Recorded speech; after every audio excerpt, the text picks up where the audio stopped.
একই সাথে রয়েছি দুজন, একই ডোরে সেরকম ভদ্র টাইপের ছেলে আমি না হলেও আমি আমার মতোই।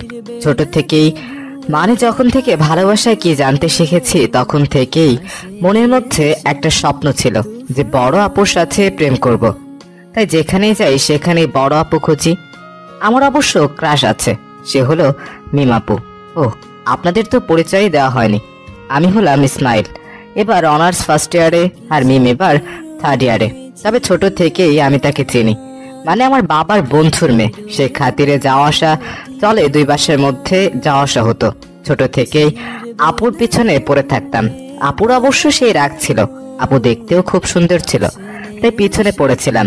একদিন মিম আপুদের বাসায় যাই, আপুকে দেখলাম পড়ছে, তখন আমি 10-এ আর আপু ইন্টার সেকেন্ড ইয়ারে। তো আপুর কাছে গেলাম। কি করছো মিম আপু? লুডো খেলছি, দেখছিস না কি করছি? ও, পড়ছো? হ্যাঁ, এখন আমার বিরক্তি করিস না তো, যা। কই বিরক্ত করলাম? না বললাম, আর কি? আপু, একটা কথা বলতাম। তাড়াতাড়ি বলে যা। না থাক। কি বলবি বল। থাক, আর না বলি। বেশি ঢং না করে বলে ফেল। আপু, আমি না তোমাকে। কি আমাকে? যা, আমার লজ্জা করে। ওই, তুই না ছেলে, ছেলেদের লজ্জা থাকে না? থাকে না? ও আচ্ছা, এত করে যখন বলছো বলে ফেলি। আমি তোমাকে ভালোবাসি। কুত্তা, তুই দাঁড়া। আম্মু, আমার ঘরে ঝাড়ুটা কই? বড় বোনকে প্রপোজ করছিস? তোর থেকে আমি 3 বছরের বড়, তুই দাঁড়া। তাতে কি, বড় তো নাকি? আর তুই এখনো এসএসসি পাশ করলি না, আর প্রেম? দাঁড়া তুই, তোর অবস্থা আমি খারাপ করবো আজকে। এতবার হুমকি দিলে তো বিড়ালও পালাবে, আর আমি তো মানুষ। এই, কই যাস? দাঁড়া। আন্টি, দেখো না মিমাপু নাকি মারবে। কেন রে মিম, আমার ছেলেটাকে মারতে চাচ্ছিস? আন্টিদের ছেলে নেই, তাই আমাকে ছেলের মতোই ভালোবাসে। তুমি জানো ইসমাইল কি করেছে? ও আমাকে প্রপোজ করেছে। কি রে ইসমাইল, এটা সত্যি? হ্যাঁ আন্টি, করছি। আমি মিমাপুকে বোনের মতো ভালোবাসি। ও, এই জন্য তুই মারবি? না মা, ওই মিথ্যা বলেছে। অনেক হয়েছে, এখন গিয়ে পড়তে বস। আর ইসমাইল, তুই আয়, এসে খাওয়া কর। কিন্তু মা। কোনো কিন্তু না, যা গিয়ে পড়তে বস। আচ্ছা। যাওয়ার সময় একটা ফ্লাইং কিস দিলাম, মারতে আসতে লাগলো, আর আমি দৌড়ে আন্টির কাছে গেলাম। এই তো জ্বালানো শুরু হলো আপুকে। মিমাপুকে সময় অসময়ে ভালোবাসি বলতাম, আর আপু রেগে গিয়ে মাঝে মাঝে উত্তম মাধ্যম দিত। ছোট ছিলাম তো, তাই কিছু মনে করতাম না। মনে রাখবেন, 18 বছর নিচে সবাই শিশু। আপু ইন্টারে ভালো ফলাফল করলো, আর একটা ভালো ভার্সিটিতে চান্স পেল, তাই চলে গেল সেখানে। মজা করতে করতে কখন যে ভালোবেসে ফেলেছি নিজেও জানি না। তাই 2 বছর অনেক কষ্ট করে পড়ে ইন্টার দিলাম, ভালো রেজাল্ট করলাম, আর আপুর ভার্সিটিতেই চান্স পেলাম। ভালো রেজাল্ট থাকায় বেশি কষ্টও করতে হয়নি, তাই হয়ে গেলাম ভর্তি একই ভার্সিটিতে। কিন্তু মিমাপু জানে না যে আমি ওখানেই ভর্তি হয়েছি। তো গেলাম প্রথম দিন, আমার কয়েকজন বন্ধুও ওখানে ভর্তি হয়েছে, তাদের সাথে দেখা করে ক্লাস করতে গেলাম। ক্লাস করে বের হচ্ছি, এমন সময় মিমাপুর সাথে দেখা। আমায় দেখে তো চমকে উঠল। তুই এখানে? কেন, চান্স পেতে পারি না? না, তা না, তবে হঠাৎ করে তোকে দেখলাম। বলিসনি তো?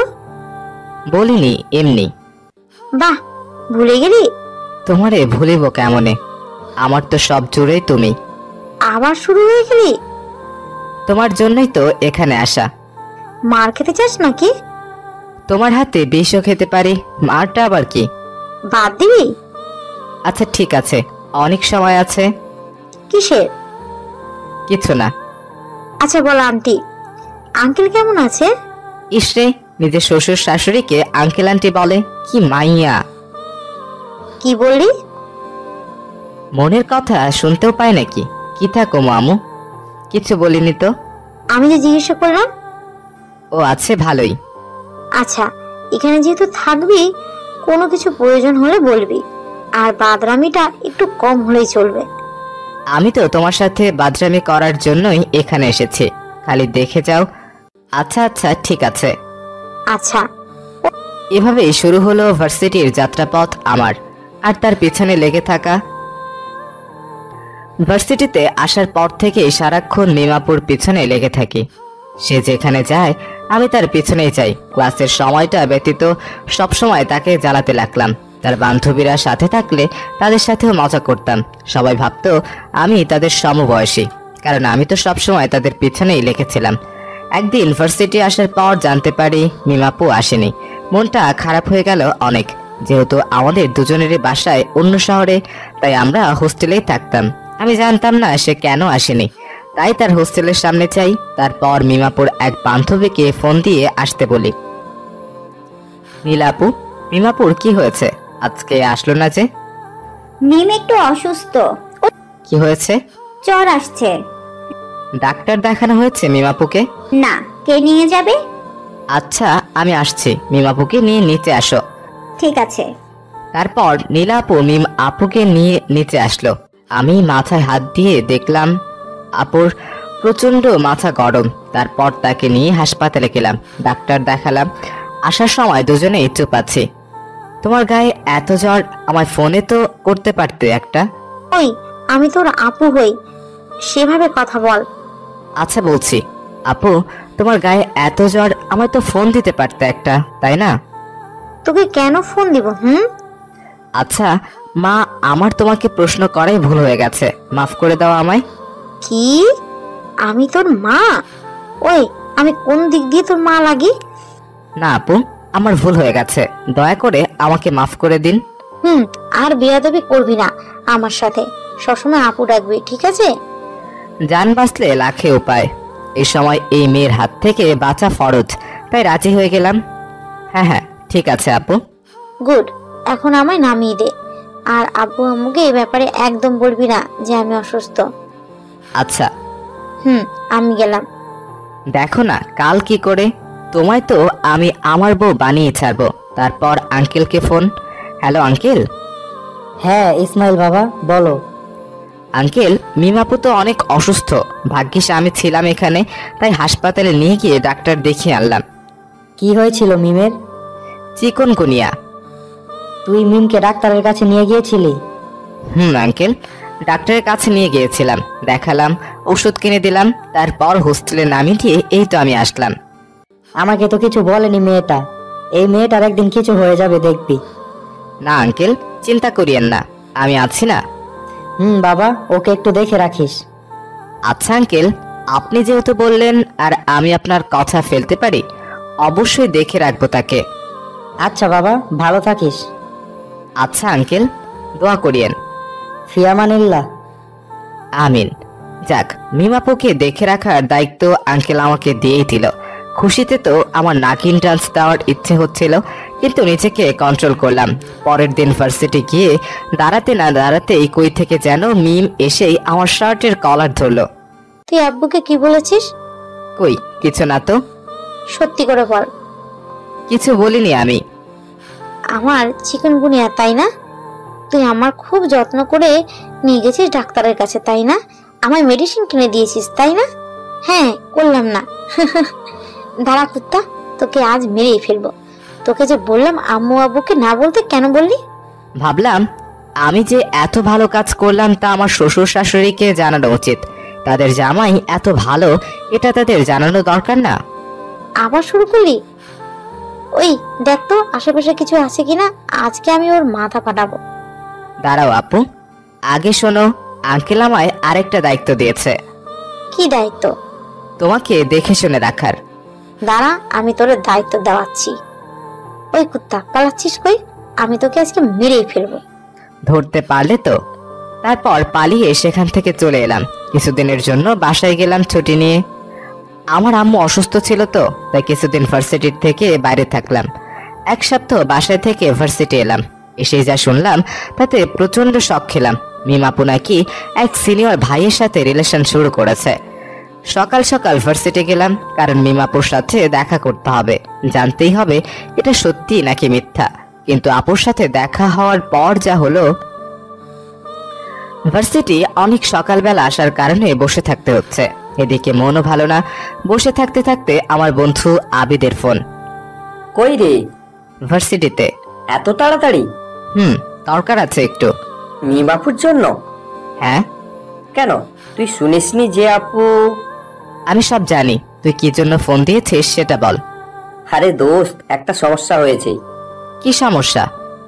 আমাদের নিয়নের আপু আলিশা আছে না? চিনি। আসলে আপুর নাম আলিশা আক্তার মেঘা, তার মেঘা আপু বলে ডাকি। ওই আপুর রক্ত লাগবে এক্ষুনি। খুব বড় ঘটনা ঘটতে ধরে বেঁচে গেছে। তার রক্তের গ্রুপ আর তোর রক্তের গ্রুপ একই। তুই হাসপাতালে চলে আয়। কি ঘটতে ধরছিল? এখানে আয়, আগে রক্ত দে আগে, তারপর বলছি। আচ্ছা, আমি আসছি, 5 মিনিট লাগবে। আচ্ছা আয়। যদিও বা আমার একটা কথা জানতে হতো, তবু একজন মানুষের জীবনের থেকে বেশি গুরুত্বপূর্ণ নয় এটা, তাই হাসপাতালে চলে গেলাম। হাসপাতালে যেয়ে দেখি আমার বন্ধুরা সবাই আছে। আসলে আমার বন্ধু নিয়নের বোন হয় মেঘা আপু, তাই আমাদের সবাই আছে। আমি গিয়ে দাঁড়ালাম, সাথে সাথেই আমায় নিয়ে রক্ত নিল। এটা আমার প্রথমবার রক্ত দেওয়া, তাই মাথাটা একটু ঘুরছিল, তাই কিছুক্ষণ বিশ্রাম নিলাম। সবাই তখন আমার কাছে এলো। এখন বলতো কাহিনীটা কি? আসলে আপু একটা ছেলের সাথে সম্পর্ক করত। আমরাও জানতাম ব্যাপারটা, শুনেছিলাম ছেলেটা ভালো, আমরাও দেখিনি। তো আপু যেটা বললো সেটা হলো আপুকে ডাকছে দেখা করার জন্য, তাদের রিলেশনের 1 বছর উপলক্ষে। অনেকবারই গেছে দেখা করতে, কালকেও গেছে। তারা আরো কিছু বন্ধু মিলে আপুকে রেপ করতে আসে। ওই যে পুকুর পাড়টা আছে না পুরাতন বাসার সামনে, ওখানে। কিন্তু ওই সময় আপু আর নিলয় ওই পাশ দিয়েই যাচ্ছিল, দেখে তারা চিৎকার দেয়, তখন পালিয়ে যায়। কিন্তু যাওয়ার আগেই আপুকে মেরে যায়, ফলে অনেক রক্ত বেড়ে যায়। তুই ছেলেটাকে চিনিস না? না, আমি চিনি না। নাম কি জানিস? না, মনে হয় রুদ্র। আপুকে একবার বলতে শুনেছিলাম, কিন্তু একদম সঠিক করে বলতে পারছি না। কই পড়ে? আরে বেটা, নামও জানি না, কই পড়ে কেমনে জানবো? ও, সেটাও ঠিক। চল দেখি আপুর কি অবস্থা। চল চল। আপুর বেডের কাছে গেলাম, এখনো ঘুমোচ্ছে। ডাক্তার বলেছে কয়েকদিনের মধ্যে ঠিক হয়ে যাবে। যদি রক্তের অবস্থা তাড়াতাড়ি না করা হতো তাহলে তার অবস্থা খারাপ হতেও পারত। ধন্যবাদ দোস্ত, তুই রক্ত না দিলে যে আজকে আপুর কি হতো। আর অপু, নিলয়, তোদেরও অনেক ধন্যবাদ দোস্ত। এই মামা, বন্ধুদের মাঝে নো সরি নো থ্যাঙ্কস। তোর বোন মানে তো আমাদেরও বোন। নিজের বোনের সাহায্য করলে কেউ ধন্যবাদ দেয়? তোরাই প্রকৃত দোস্ত। বন্ধু, এখন আমায় যেতে হবে রে। ভার্সিটিতে একটু কাজ আছে, পরে এসে মেঘা আপুকে দেখে যাব। কি কাজ আছে দোস্ত? আচ্ছা যা। আচ্ছা। ওখান থেকে বের হয়ে সোজা ভার্সিটি এলাম। এসে মিমাপুকে খুঁজতে লাগলাম। কিছুক্ষণ খোঁজাখুঁজির পর পেলাম। আপু একটা ছেলের সাথে ক্যান্টিনে বসে হেসে হেসে কথা বলছে। দেখি তো মেজাজ গরম হয়ে গেল। আমি গিয়ে, মিমাপু। ইসমাইল, কবে আসলি? আসছি কালকে। ও দাঁড়া, তোকে পরিচয় করে দিই। এ হলো নিবি, আমার বব। আর নিবি, এ হলো ইসমাইল, আমার ভাইয়ের মতো। আব্বু আম্মুর খুব আদরের। তোমার সাথে দেখা হয়ে ভালো লাগলো শিহাব। আপু, তোমার সাথে আমার কিছু কথা আছে। হ্যাঁ বল। এদিকে আসবে একটু? নিবি 1 মিনিট। হ্যাঁ বল। আপু, তুমি রিলেশন শুরু করেছো? হ্যাঁ করছি, দেখলি তো। কিন্তু আপু, তুমি তো জানো আমি তোমায় ভালোবাসি। সে কি আমার থেকে ভালো? আপু, ভালোবাসায় বয়স কোনো ম্যাটার করে না। আপু, আমি তোমায় ছাড়া বাঁচবো না। আর একবার যদি ভালোবাসি বলছিস না, তোর বাসায় বলে দিব ফালতু ছেলে, মাথা খারাপ করে দেয় এই সব ছেলে। কি হয়েছে, তুমি মারলে কেন শিহাবকে? কিছু না, এইসব ছেলেদের মুখে না পড়ি, চলো। আপু, আমায় 3টা চর মারলো, কিছু মনে করতাম না, কিন্তু সবার সামনে মারলো। খুব খারাপ লেগেছে। চোখ দিয়ে 2 ফোঁটা পানি পড়লো। যাকে এত ভালোবাসলাম সেই কিনা এভাবে। কিছু ভাবতে পারছি না। চলে আসলাম হোস্টেলে। এসে শুয়ে পড়লাম। আমার আবার একটা অভ্যাস আছে, যখন আমার সাথে খারাপ কোনো কিছু ঘটে তখন আমার খুব ঘুম পায়। আসলে সেই অবস্থাটা তাড়াতাড়ি কাটাতে চেষ্টা করি, তাই এসেই ঘুমিয়ে পড়লাম। একেবারে এক ঘুমে সন্ধ্যা। আবিদ ডাকাডাকি করছে। ওই বেটা ওঠ, আর কত ঘুমাবি? কয়টা বাজে দোস্ত? 7:30। কি সকাল হয়ে গেছে? তুই রাতে ঘুমাইছিলি না? না তো। ভার্সিটি থেকে আসার সময় কিছু খাইছিলি? ওই কি বলিস, আমি এগুলা খাই? তাহলে তুই 12টা থেকে 7:30 পর্যন্ত কেমনে ঘুমালি ভাই? জানি না, খারাপ লাগছিল তো। কেন, কিছু কি হয়েছে? না, কিছু হয়নি। তুই বলবি না? আরে পরে বলবো, এখন না। আচ্ছা এখন চল। কই যাব? মেঘা আপুকে দেখতে যাবি না? হ্যাঁ যাবো তো। আপুর জ্ঞান ফিরেছে? দুপুরে। তুই মরার মতো ঘুমাচ্ছিলি, তাই ডাকিনি। আমি গিয়েছিলাম দেখা করতে। ও, কেমন আছে এখন? আলহামদুলিল্লাহ, মোটামুটি ভালোই, গেলেই দেখতে পাবি। আচ্ছা, আগে কিছু খেতে হবে দোস্ত, সকাল থেকে কিছুই খাইনি। তোর জন্য খাবার রাখা আছে, খেয়ে নে। আচ্ছা দোস্ত, আমি ফ্রেশ হয়ে খেয়ে বের হচ্ছে, তুই দাঁড়া। আমি আছি, তুই তাড়াতাড়ি কর। আচ্ছা।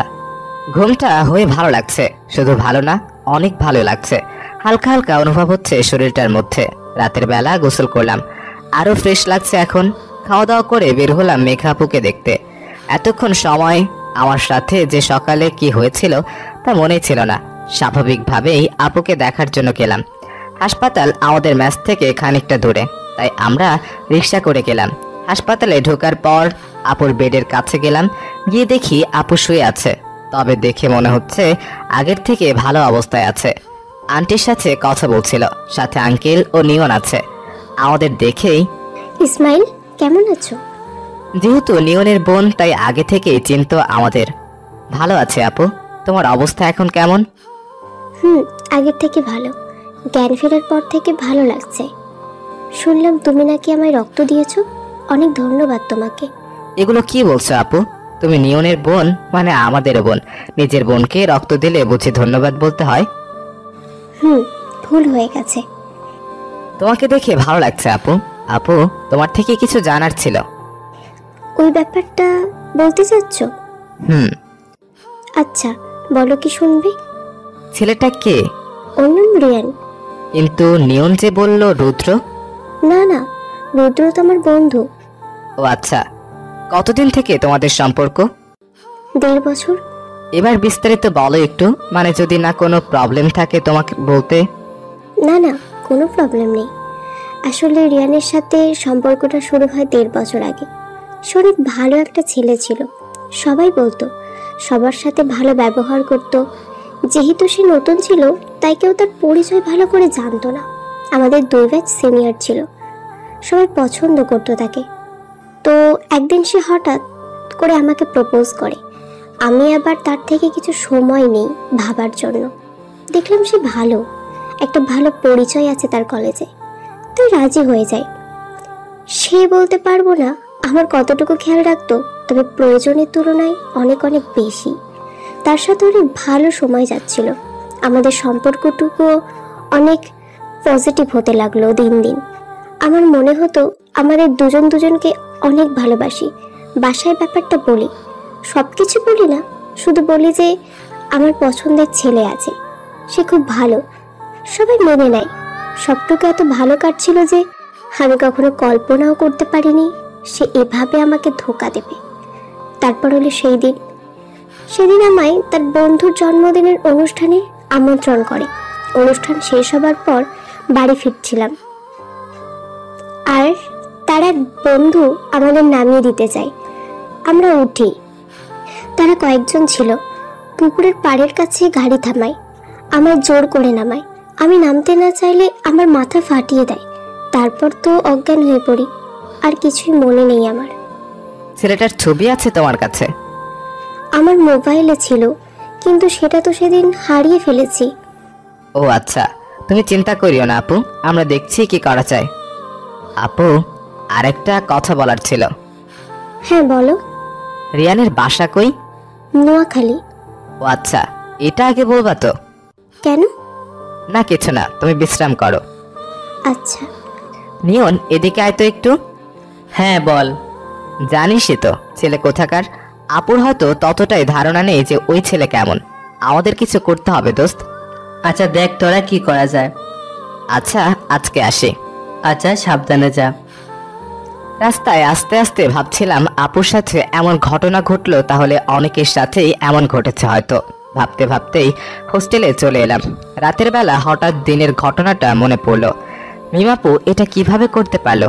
আমি তাকে এত ভালোবাসি আর সে কিনা আমার সবার সামনে চড় মারলো।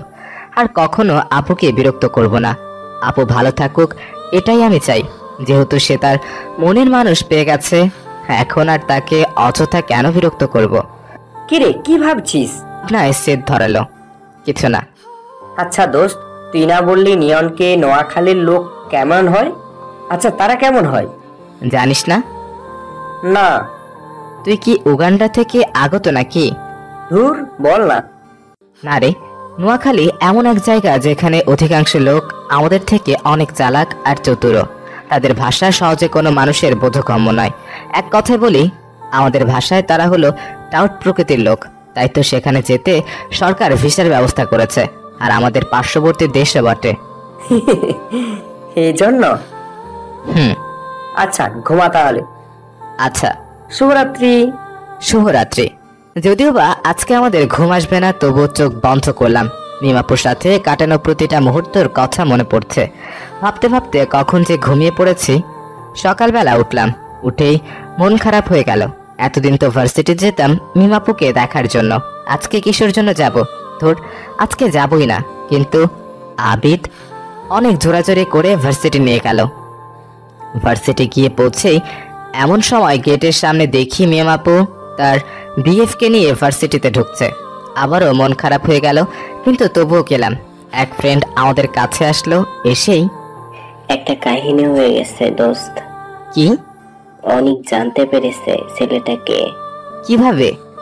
জানি না, তবে ওই তোদের ডাকলো। কোথায়? আমরা যেখানে আড্ডা দিই সেইখানে। চল তাহলে। চল। নিয়নের সাথে দেখা হওয়ার পর একটা আশ্চর্যজনক খবর শুনলাম। রিয়ানের সাথে দেখা হওয়ার পর থেকে মাথার ভিতর একটা জিনিস ঢুকছে না। কি বিষয়ে জানতে পারলো নিয়ন? শুধু আগ্রহটা বাড়ছে। তাই দেরি না করে আমরা সবাই যেখানে আমরা আড্ডা দিই সেখানে গেলাম। আমরা ভার্সিটির বড় বটগাছের নিচে আড্ডা দিতাম সব বন্ধুরা মিলে, তাই সেখানে গেলাম। গিয়ে দেখি সেখানে নিহন সহ আমাদের কয়েকজন বন্ধু বসে আছে। নিয়নকে দেখে অনেকটা অন্যমনস্ক মনে হচ্ছে, তাই তার কাছে গেলাম। তোর এই অবস্থা কেন? ও তুই বলিস না বন্ধু, একটা বিষয় জানতে পারছি। কি বিষয়? সেটা বলার জন্যই তো এত তাড়াতাড়ি ডাকলাম তোদের। বল তাহলে। আবু যে রিয়ানের কথা বলছিল না, তার খবর পেয়েছি। কি বলিস? কই খবর পাইলি? অনেক কষ্ট করে বের করেছি দোস্ত। এই যে এটা ওর ঠিকানা। তো কার জন্য অপেক্ষা করছি? চল যাই। যাব, তবে এখন না। কেন? মনে নেই আজকে কার ক্লাস আছে? কার? শ্রুতি ম্যামের। ও আচ্ছা, তাহলে তো ফাঁকি দেওয়াই যাবে না। চল। কি ভাবছেন আমরা ম্যামকে দেখতে যাচ্ছি? ভুল। আসলে নাম শ্রুতি, কিন্তু কাজে বিশ্রুতি। দেখতেও হাতির মহিলা ভার্সন, আর ব্যবহারও সেরকম। তাই তার ক্লাস ফাঁকি দিলে অবস্থা খারাপ করে ছাড়বেন। ক্লাসে যাচ্ছিলাম, নিবিড় ভাইয়ার সাথে দেখা। হাজার হোক আমার সতীন, তাই মনে হয় কথা বলল। এই ইসমাইল। ভাইয়া। কেমন আছো? ভালো, আপনি? ভালো। ও ও আসলে সেদিন মিম তোমার সাথে যা করলো ঠিক করে নাই, তাই ও তোমার সাথে কথা বলতে চায়। আচ্ছা ভাইয়া, আমার তো এখন ক্লাস আছে, তাই আমাকে যেতে হবে, পরে কথা বলবো। আচ্ছা, কিন্তু বলিও ক্লাস শেষে ক্যান্টিনে তোমার জন্য অপেক্ষা করব। আচ্ছা, আমি আসার চেষ্টা করব। আচ্ছা। নিবিড় ভাইয়ার আচরণ ভালো লাগলো, তাই ঠিক করলাম যেহেতু মিমাপু ডাকছে তাই ক্লাস শেষ করে দেখা করব। তারপর ক্লাসের দিকে রওনা দিলাম। ক্লাস শুরু হয়ে গেছে। পড়লাম মহা মুসিবতে, তাই ম্যাম শুরু করলো থ্রেট। অনেকক্ষণ দেওয়ার পর ক্লাসে ঢুকতে দিল। ক্লাস শেষ করে বন্ধুদের বললাম, তোরা বাইরে অপেক্ষা কর, আমি একটু আসছি। যা তোরা, আমি যাচ্ছি, শুধু 5 মিনিট দে। আচ্ছা বলেই ক্যান্টিনে গেলাম। দেখি মিমাপু আর নিবিড় ভাইয়া বসা আছে। আমি কাছে গেলাম। আপু, ডেকেছিলে আমায়? ইসমাইল, কেমন আছিস? খুব ভালো। তুই এখনো আমার উপর রেগে আছিস? না, বলো কি বলবা। দেখ, তুই আমার ভাইয়ের মতো। আমার বাবা মাও তোকে তাদের সন্তানের মতোই মনে করে। তার উপর আমি তোর থেকে বড়, তাই তোর উপর হাত তুলেছিলাম। কিন্তু তারপর থেকে বিশ্বাস কর, আমি অনুতপ্ততায় ভুগছি, তাই নিবিড়ের মাধ্যমে তোকে ডাকলাম। আমি মাফ করে দে বোন হিসেবে।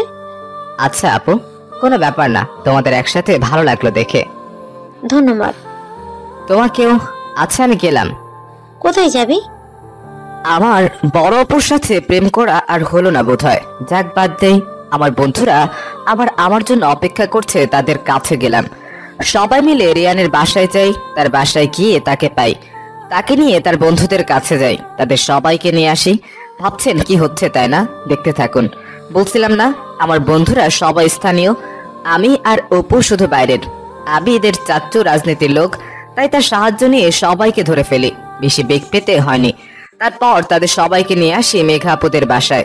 মেঘা আপু রিয়ানকে দুটো থাপ্পড় মারে, সবাই তার কাছে ক্ষমা চায়। তারপর আমরা সবাইকে পুলিশের হাতে তুলে দেই।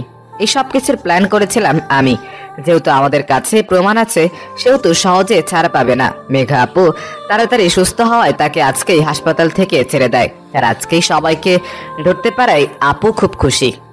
ইসমাইল, জি আপু। অনেক ধন্যবাদ তোমাকে। আরে এসব দিতে মানা করছিলাম না? দেয়া জরুরি ছিল তাই দিচ্ছি। মানে? কিছু না। আচ্ছা আপু আমি গেলাম। আচ্ছা। নিজের খেয়াল রেখো। আচ্ছা। বাই। বাই। তারপর আন্টি অনেক জোরাজুরি করে আমাদের খাওয়ালো। খাওয়া দাওয়ার পর হস্টেল চলে এলাম। রাতে আবার মিমাপুর কথা মনে পড়লো। সব শেষ। তবুদে গেলাম, সেখানে আপু আবার স্ট্যাটাস দিয়েছে, in a open relationship with নিবিড় হোসেন। এটা দেখে আরো খারাপ লাগলো। বের হয়ে আসলাম ফেসবুক থেকে, রুমের বাইরে গেলাম। ভাবছি আমার আশা শেষ, আর বড় আপুর সাথে প্রেম করা হলো না। ভাবতে ভাবতেই একটা আননোন নাম্বার থেকে ফোন এলো। হ্যালো। হ্যালো। কে বলছেন? চিনতে পারোনি? না, কে বলছেন? আরে আমি মেঘা। ও আচ্ছা, মেঘা আপু, তোমার নাম্বার সেভ করা নাই তো?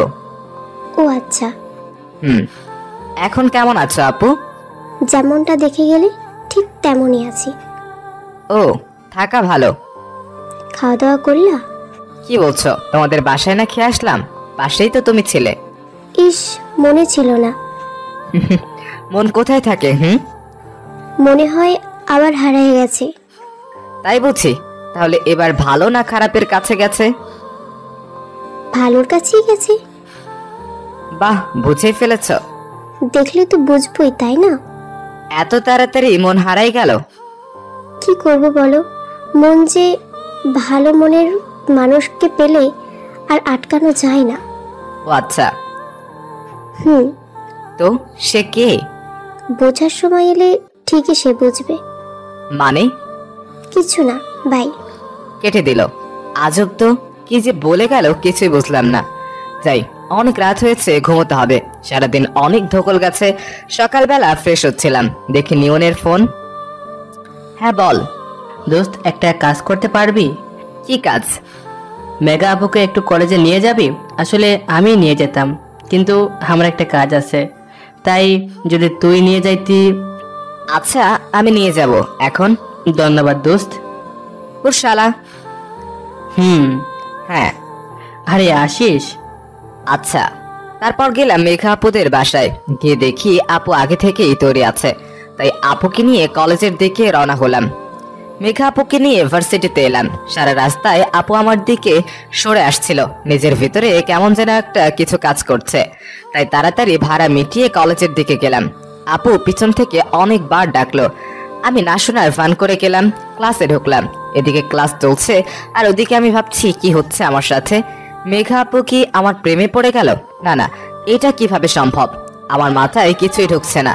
কি যে হচ্ছে, একদিক থেকে মনে হচ্ছে যে যাক আমার আশা পূরণ হবে, আর অন্যদিকে মনে হচ্ছে না না, শুধু ফ্রেন্ডলি ব্যবহার করছে আমার সাথে।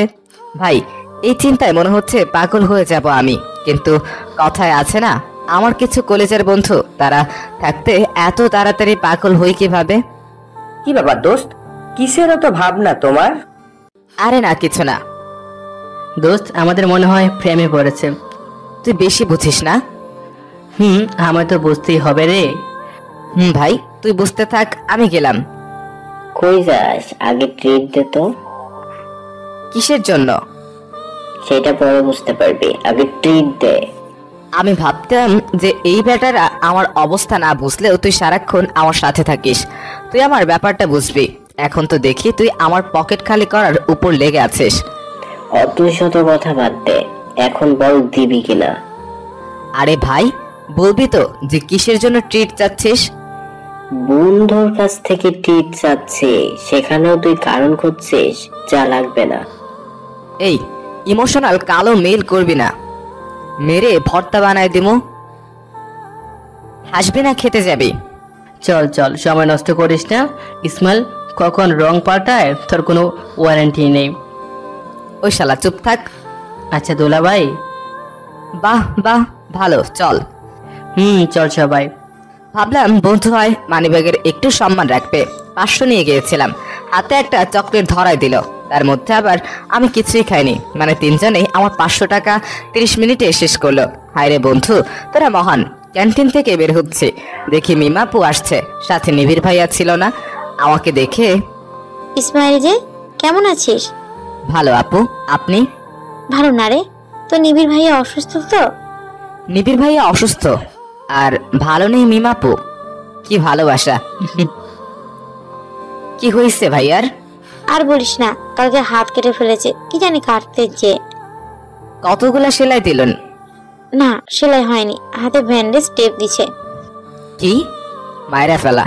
সামান্য হাত কাটার জন্য এমন রিয়াকশন? বড় কিছু হইলে তো মনে হয় হার্ট অ্যাটাক করবে এই মেয়ে।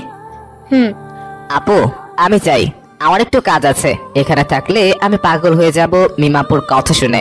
প্রেমে পড়লে মানুষ নাকি বিবেক বুদ্ধি হারিয়ে ফেলে, কথাটা শুনেছিলাম, আজকে নিজের চোখে দেখলাম। ভালো হয়েছে এই মেয়ের পিছনে ঘোরা বাদ দিয়েছি, না হলে নিজের সাথে সাথে আমাকেও পাগল বানিয়ে দিত। আচ্ছা যা। বলেই কেটে পড়লাম। যাক বাবা, বাঁচলাম। গেট দিয়ে বের হচ্ছিলাম, সাথে আছে অপু। এমন সময় পিছন থেকে মেঘা আপুর ডাক। এই ইসমাইল। জি আপু, বলো। তোমার সাথে কিছু কথা আছে। আপু, একটু সামনে যাও তো। ওই ক্যান্টিনের সামনে যে মেয়ের সাথে কথা বললে, সে কে? সামনে যাওয়ার সাথে সাথে আমার শার্টের কলার ধরলো। মিমাপু। তার নাম যে মিম তা আমি জানি, এবং এও জানি সে আমাদের থেকে সিনিয়র, কিন্তু তার সাথে কথা বললে কেন তুমি? আরে মিমাপু আমার আপু হয়, আমার বাবার বন্ধুর মেয়ে। আমরা ছোট থেকেই একসাথে বড় হয়েছি। আগের কথা বাদ, এখন থেকে কোনো মেয়ের সাথে কথা বলবে না, ঠিক আছে? দাঁড়াও, কেন শুনবো তোমার কথা? কারণ আমি বলছি তাই শুনবা। আর যদি না শুনি? তাহলে তোমার ছুরি দিয়ে কেটে তোমার টুকরোগুলো পানিতে ফেলায় দেব। বলেই চলে গেল। আর হ্যাঁ, আমার কিছু বলার সুযোগ না দিয়ে মেঘাপুর এই রূপ দেখে আমি সত্যি শিহরিত, মাথা কাজ করছে না। হোস্টেলে চলে এলাম আর ভাবনায় শুধুই মেঘা আপু। তাহলে কি সত্যি আপু আমাকে ভালোবাসে? না, এসব কিছু অন্য কিছু। দেখতে হবে। রাতে ফেসবুকে ছিলাম, মেঘা আপুর ফোন। এই যে স্যার, কি করছেন? কথা বলছি। কার সাথে? মিমাপুর সাথে। কি, তোমায় না বারণ করেছিলাম? তুমি বারণ করার কে? আমি কে কালকে তোমাকে দেখাবো। আমি বারণ করার কে? শুধু ভার্সিটি আয় কালকে, তারপর তোর দেখাবো। আচ্ছা, বলার আগেই ফোন কেটে গেল। যাক, মনে হয় খুব রাগ করেছে। এখন আমার মাথায় একটা বুদ্ধি এসেছে, আপুর কাছ থেকে সত্যিটা বের করার। সকালে মেঘা আপু ভার্সিটিতে গিয়ে আমায় খোঁজ করতে লাগলো। আমায় পেল বটগাছের নিচে। মিমাপুর সাথে কথা বলার সময় শুধু দেখলাম চোখ মুছলো, তারপর চলে গেল। তার আগেই রাতে আপুর মাধ্যমে মেঘা আপুকে জানিয়ে দেই যে আমি মিমাপুকে ভালোবাসি আর তাকে কালকে সেই কথা বলবো। আর এই প্ল্যানে মিমাপু আমার সাথে থাকে। তাই যখন মেঘা আপু এসেছিল তখন আমরা একে অন্যের হাত ধরেছিলাম। যাক, প্ল্যানটা কাজে দিয়েছে। আপু কান্না করছে, এটাই তার প্রমাণ। ওই, এখন কার জন্য অপেক্ষা করছিস? যা মেঘার কাছে। থ্যাংক ইউ আপু। হয়েছে, এখন যা। আচ্ছা, পরে সব জানাস। কেন? আপনাকে জানাবো বলে চলে আসছি। মেঘা আপুকে খুঁজতে লাগলাম, পেলাম কলেজের পুকুর পাড়ে। এখানে অনেকটা নিরিবিলি, তাই আপুর কাছে গেলাম। ঘুরে দেখলো, কিন্তু কথা বললো না। হ্যালো আপু। কি? না কিছু না। ভালো আছো? অনেক ভালো। ও হুম। আচ্ছা আপু, তুমি কি আমাকে ভালোবাসো? তোমাকে ভালোবাসতে আমার বইই গেছে। ও, এটাই জানার ছিল। যাক, আবার মিমাপুর পিছনে লেগে থাকি, একদিন না একদিন তো পড়বেই। আর এক পা বাড়ালে তোর পা ভেঙে দিব। এমা, কেন? এই, তুই বুঝিস না যে আমি তোকে কতটা ভালোবাসি? তুই যেদিন আমায় রক্ত দিলি সেদিনই আমার তোকে ভালো লেগে গেছিল। তারপর যখন রিয়ানকে আমার কারণে নিয়ে এলি সেদিন তোকে ভালোবেসে ফেলি। এতদিন তোকে বোঝানোর চেষ্টা করলাম, আর তুই বুঝলি না আমি তোকে কতটা ভালোবাসি। এসব নাটক ছিল? কি? নাটক ছিল। আজকে তোকে আমি সত্যি মেরে ফেলবো শয়তান। আমি দিলাম দৌড়, শেষ পর্যন্ত কিনা এমন বউ পেলাম। মেঘাপুর দৌড়ানি খেয়ে কোনো মতে বাঁচলাম। তবে একটা জিনিস জানলাম তো, যে মেঘাপু আমাকে ভালোবাসে। যাক, সিনিয়র আপুর সাথে শেষ পর্যন্ত প্রেমটা হয়ে গেল। এখন ভালোবাসা চলবে ওড়াধরা, কিন্তু কিছু তো একটা দিয়ে শুরু করতে হবে নাকি? তাই ফুল খুঁজতে থাকলাম, কিন্তু আমাদের ভার্সিটিতে এত প্রেমিক প্রেমিকা আছে যার কারণে সব ফুল আগেই শেষ হয়ে গেছে। তাই কি করা যায় ভাবতে লাগলাম। মেঘা আপু তার বান্ধবীদের সাথে বসে আছে, দেখে মনে হচ্ছে অনেক খুশি আজকে। যাই, আর দেরি না করে আমার সামনে দেখেই রেগে আগুন, চোখ মুখ লাল হয়ে করে ফেলেছে। যা, কি করলাম আমি আবার? তার বান্ধবীগুলাও হাসাহাসি করছে। ও বুঝলাম, সব নষ্টের গোড়া তাহলে এরাই। মনে মনে ভাবছি রিলেশনটা শুরু হোক, তারপর তোমাদের দেখে নিব আপুগুলো। তারা সবাই চলে গেল। আপু উঠে এলো আমার কাছে। এই, হাতে কি তোমার? কদু। খুদ দিয়ে কি করবে? তোমায় তো প্রপোজ করা হয়নি, ভাবলাম রাগ করে আছো, প্রপোজ করলে রাগ ভেঙে যাবে, আবার রিলেশনও শুরু হবে। কুত্তা, তাই বলে কুদ? দুনিয়াতে আর কিছু পেলি না? কুদ দিয়ে কেউ প্রপোজ করে? আরে বলো না, গেলাম ফুল নিতে, কিন্তু নাই, সব শেষ করে দিয়েছে হারামির বাচ্চাগুলা। পরে দেখো সেখানে কদু অনেকগুলো, মনে হয় কদুর গাছ লাগিয়েছে ভার্সিটির বাগানে। তাই ভাবলাম যখন গোলাপ নেই তখন কদুই ব্যবহার করি। তাই তোমার জন্য কষ্ট করে কাটা তার টপকে এই কদু নিয়ে এসেছি। কুদ, তাই না? দাও, কুদ দাও। আজকে যদি কুদ তোমার মাথায় ভাঙতে না পারছি, তাহলে আমার নামও মেঘা নয়। এত রাগ করো কেন? আমি তো ভালো জিনিসই আনছি, এটা বাসায় নিয়ে যে রান্না করেও খেতে পারবে। তোর কুদ তুই নিয়ে যা, লাগবে না আমার তোর প্রপোজ করতে। তুই তোর কুদ নিয়ে থাক, আমি গেলাম। ওই সোনা, কই যাও? কদুটা তো অন্তত নিয়ে যাও। ধুর, এত কষ্ট করে কদুটা নিয়ে আসলাম আর না নিয়ে চলে গেল। যেই লাউ সেই কদুই হলো। যাই, এটা তো কোনো কাজে লাগাতে হবে, তাই বিক্রি করে দেই, সাথে কিছু আয়ও হবে, কি বলেন? কদু 20 টাকা বিক্রি করে দিলাম। তারপর বন্ধুদের কাছে আসলাম। কি মামা, কই থেকে আসলে? কদু বিক্রি করতে গিয়েছিলাম। হ্যাঁ, কষকে কই পাইলে কদু? কদুর ব্যবসা শুরু করলি নাকি? আরে না শালা বাবু, আসলে না, এদের বলা যাবে না, শালাটা পচাবে এখন আমায়। আসলে হয়েছে কি, তার আগে মেঘাপুর আগমন। আমি বলছি কি হয়েছে। তুমি কেন বলতে যাবা? আমি বলছি তো মোশাররফ করিমের স্টাইলে। থাক, আপনাকে কষ্ট করতে হবে না, আমিই বলছি। তোমাদের এই উগান্ডিয়ার বন্ধু আমায় কুদ দিয়ে প্রপোজ করতে গেছিল, আর কিছু পায়নি নাকি, এই জন্য সেই কুদ আবার বিক্রি করে আসলো। একে একটু বোঝাও আর একটু সামলাইয়া রাখো, কখন যে আমার পিটুনি খাবে। কুদ নিয়ে আমার বান্ধবীদের সামনে আমাকে প্রপোজ করতে গেছে, আমার সম্মানে 12টা বাজিয়ে দিয়েছে। তার উপর কুদ নিয়ে দাঁত বের করে হাসতে ধরেছিল। একে তোমরা আগে সামলাও, তারপর আমি। কি? কদু দিয়ে প্রপোজ? কি আইডিয়া দোস্ত! এসব আইডিয়া কই থেকে আসে তোর মাথায়? বাহ দোলাভাই বাহ, তুই তো ইতিহাস রচনা করবি। কদু দিয়ে প্রপোজ করে, এসব বুদ্ধি আসে কোথা থেকে তোর মাথায় বলতো? আসলে কি বলছিস মামা? কথা কি সত্য? কদু দিয়ে প্রপোজ? তোকে নোবেল দেওয়া উচিত, সাথে একটা অস্কার দেওয়াও। তুই তো কিংবদন্তি। আইডিয়াটা পাইলি কই? বল বল। হয়েছে কি? আরে বল বল, লজ্জা পাস না, বল। ব্যাটারা বলতে দিচ্ছিস কই? বলার আগেই তো কথা বলছিস। কি বলবো তাহলে? বলার সময় তো দিবি। তোমরাই শোনো এর কাহিনী। আমি গেলাম, যদি আবার এরকম করে তাহলে ভর্তা বানিয়ে দেব ওর। গেলাম। আচ্ছা আপু যা, ইসমাইল তুই বল। তারপর পুরো কাহিনী তাদেরকে ফিল্মি স্টাইলে বললাম, কিন্তু সব শোনার পর শালারা হাসতে লাগলো। কিছু করার নেই, মানুষের উন্নতি কেউ চোখে দেখতে পারে না, সবাই হিংসা করে। তারপর কোথায় থেকে যেন আমায় একটা গোলাপ ফুল এনে দিল। যা দুলাভাই, আমার বোনটাকে পাঠে আয়, এরকম শালা যেন গড়ে গড়ে জন্ম নেক। লাভ ইউ শালা বাবু। আগে যা, আগে মেঘা আপু রেগে আছে। আচ্ছা, তারপর মেঘা আপুকে গিয়ে প্রপোজ করলাম। কেমনে করলাম জানতে চেয়ে নিজের সময় নষ্ট করবেন না, সেখানেও ভুল করেছি তো তাই, তবে মাফ করে দিয়েছে আমায়। তারপর তার হাত ধরে বন্ধুদের সামনে আসি। শোন ইসমাইল, আমার বোনে যদি কোনো সমস্যা হয় তাহলে কিন্তু ছাড়বো না তোকে, আর বাকি সব আমি দেখবো। শুধু তোরা খুশি থাক, এটা আমি চাই। দেখতে যা, আর আমি তোর বড় দোলাভাই করে ডাকবি, নাম ধরে ডাকবি না।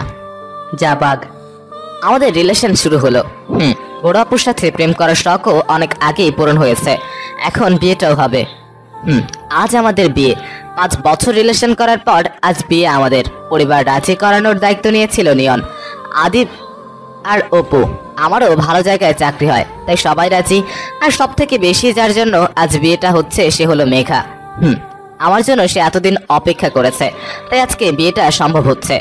আমি অনেক খুশি আজ, তবে এর মধ্যেও অনেক ঘটনা আছে। মেঘার সাথে বিয়ে, ও সরি, সে তো এখন আমার হবু বউ। আমার আর তাদের পরিবারের একটা অনুষ্ঠানের আয়োজন করেছে, অনেকেই নিয়ন্ত্রিত। তার আগে এত আগে চলে না, এসে কিছুটা পিছনে ফেরা যাক। মেঘার সাথে রিলেশন শুরু হওয়ার পর থেকেই মেয়েটা আমার যত্ন নিতে শুরু করলো, কিন্তু একটু বেশি। তবে আমার ভালো লাগতো, তার কথা মতো চলতাম তো, তাই এই ঝগড়া না থাকলে নাকি রিলেশনটাই অপূর্ণ থেকে যায়। তাই মাঝে মাঝে আমি ওর সাথে ঝগড়া করতাম। পরে অবশ্য আমাকে তার রাগ ভাঙাতে হতো। মিমাপুর সাথে কথা বলা সহ্য করতে না একদিন দেখে ফেলে। আমি মাঝে মাঝে লুকিয়ে কথা বলতাম, তো সেদিন দেখে ফেলার পর সে কি কান্না। পরে অনেক কষ্ট করে তার রাগ কমাই। তারপর থেকেই মিমাপুর সাথে আর কথা বলতাম না। একদিন আমাদের ভার্সিটিতে সিনিয়রদের বিদায় হচ্ছে, আমি দেখলাম সব থেকে ওই দিন খুশি ছিল মেঘা। আমি তার কাছে যাই, কি ব্যাপার, এত খুশি কেন আজ? আজ আমি সব থেকে বেশি খুশি। কিন্তু কেন শুনি? আজকে আমার সতীন চলে যাচ্ছে এই ভার্সিটি থেকে। মাইরালা, কবে সতীন হলো তোমার? কেন, তোমাকে বলতে হবে কেন? না, এমনি বললাম আর কি। কেন বলার প্রয়োজন নাই বুঝি? না, তোমাকে শোনার কোনো দরকার নাই, যাও তো, আমাকে একটু মজা নিতে দাও। আচ্ছা আচ্ছা, যাচ্ছে। পাগলিটা শুধু শুধু অনেক খুশি হয়েছিল সেদিন। তার তো এই কথা মনেই ছিল না পরের বছরে সেও চলে যাবে এই ভার্সিটিতে ছেড়ে, আর আমার থাকতে হবে আরো একটি বছর। দেখতে দেখতে এই বছরটিও শেষ হয়ে গেল।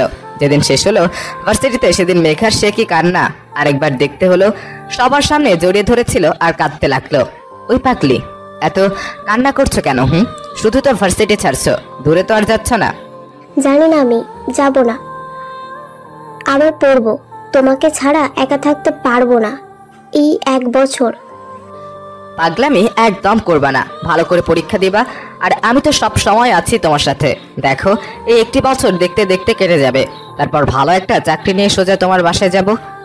আর সাথে তো সব সময় শালাবাবু আছে, চিন্তা করিও না। অনেক কিছু বলে বোঝানোর পর পাগলিটা রাজি হয়। ভার্সিটি থেকে তারা চলে যাবার পর ভেবেছিলাম একাকিত্ব বাড়বে, কিন্তু উল্টো আরো বেশি সম্পর্ক মজবুত হতে লাগলো। হঠাৎ করে দেখা করা, সারাদিন কথা বলা, সে যে দূরে এখন সেটা মনেই হতো না। কেটে গেল আরো 1টি বছর। একদিকে সম্পর্ক মজবুত হতে থাকলো, আর অন্যদিকে বন্ধুত্ব গাঢ়। নিয়ন, আমি, অপু আর আবিদ আর কিছু ফ্রেন্ড, একজন আরেকজনকে ছাড়া থাকতেই পারতাম না। খুব ভালোভাবেই সবাই পাশ করেই বের হই। আর আল্লাহ তাআলা আমাদের বন্ধুত্বটাকে এত মজবুত করলেন যে সবাই একসাথে একটা মাল্টিন্যাশনাল কোম্পানিতে জয়েন করি। আমার আরো 1 বছর লেগে যায় ভালো একটা পজিশন তৈরি করতে। তবে তার আগেই নিয়নের মাধ্যমে মেঘার বাবা মায়ের সাথে কথা বলে আব্বু আম্মু কথা পাকাপাকি করে আসে। তারপর আজ বিয়ে, সবাই এসেছে। আমি আর মেঘা পাশাপাশি বসা, শাড়ি পরে মেয়েটাকে আরো সুন্দর লাগছে। ও, মিমাপু এসেছে, সাথে তার কোলে একটা ফুটফুটে বাচ্চা মেয়ে। নিবিড় ভাইয়ার সাথে আপুর বিয়ে হয়েছে 2 বছর আগে। সবাই খুশি। দেখো তো মিমাপুকে কেমন লাগছে, কি? এই আমি কি করলাম? আবার শুধু জিজ্ঞাসা করলাম। আজকে তোমার বিয়ে? কিসের কি? নিজের বউয়ের প্রশংসা করবে, তারাই অন্যের বউয়ের দিকে নজর? এ মা, শুধু তো একটা কথা বললাম। মা, আজকে তুই চল, তোমার অবস্থা খারাপ হবেই শয়তান। আজকে না আমাদের বাসরাত? তোমার বাসরাত বের করবো আজ। না, এ হতে পারে না। অনেক হয়েছে, এবার থামো। Okay ma'am. স্যার। সত্যিকারের ভালোবাসাগুলো মনে হয় এভাবেই সমাপ্তি হয়। বেঁচে থাকুক সবার ভালোবাসা। কি মামা, হয়ে যাক একবার সেলফি? হ্যাঁ অবশ্যই। ভাবি রেডি? রেডি।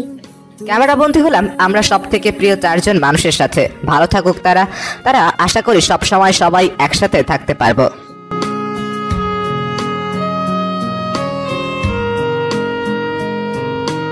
একই সাথে রয়েছি দুজন, একই ডোরে বাঁধা দুটি প্রাণ, ছিড়বে না কভু এ বাঁধন, আসলে আসুক তুফান।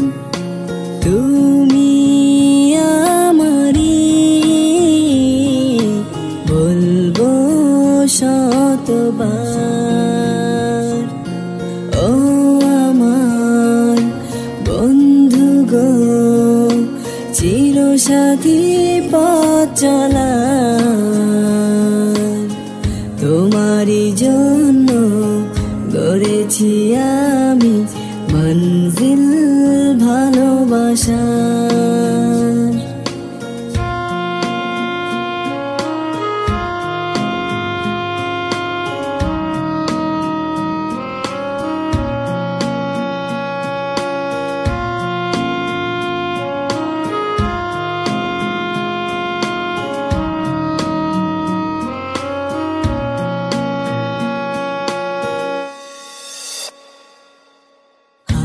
দুটি ধরেছি তোমার, মানব না কোনো বাধায়ার, শুনবো না কারো কথা যে আর, মন্দ বলুক সমাজ।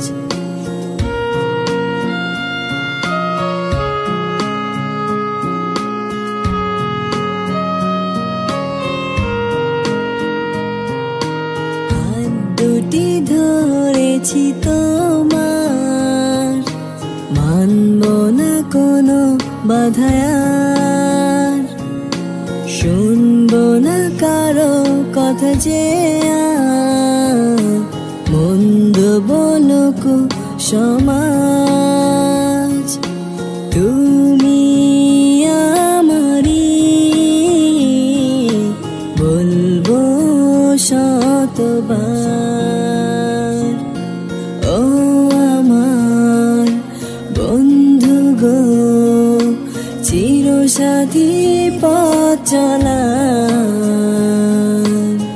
তোমারই জন্য গড়েছি আমি মঞ্জিল ভালোবাসা। ও আমার বন্ধু গো, চিরসাথী পথ চলা।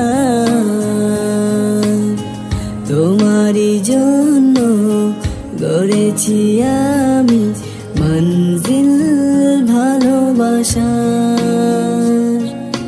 মঞ্জিল ভালোবাসা।